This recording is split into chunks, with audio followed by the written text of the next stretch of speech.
Update, nasira yung LJoy ko na step down. Nag-reverse, nagkapalit yung ko. Nalagay ko sa negative yung battery. Pala to, mahuna sa ganun. Buti meron pa ko isa, yung kaso step up to. Yung battery ko, yung panel ko 31. Yan 31 31.6. Pero pag mo, bababa siya ng kusa kasi step up siya. Kailangan mas mataas to kaysa dito.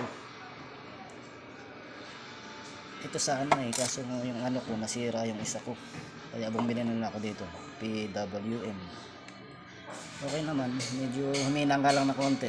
Dati naka 400, itong dalawang 270 umaabot ng 420. Hindi naman masyado mainit ngayon. Nagmamax siya na gano'n. Humina nung bumaba kasi ito dati 31 to sa step down. Dito maging 25 lang.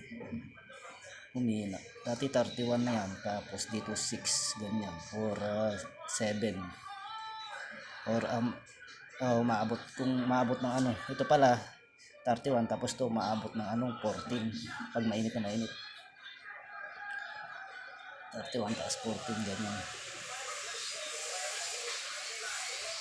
31.5 tapos 14. Ito bumaba, tapos to umaabot ng dito dati umaabot ng kulang-kulang 17 ganyan, 20.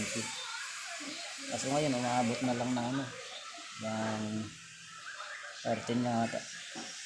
Ang ginagawa nito, binaba niya kasi yung voltage na step up siya, step up.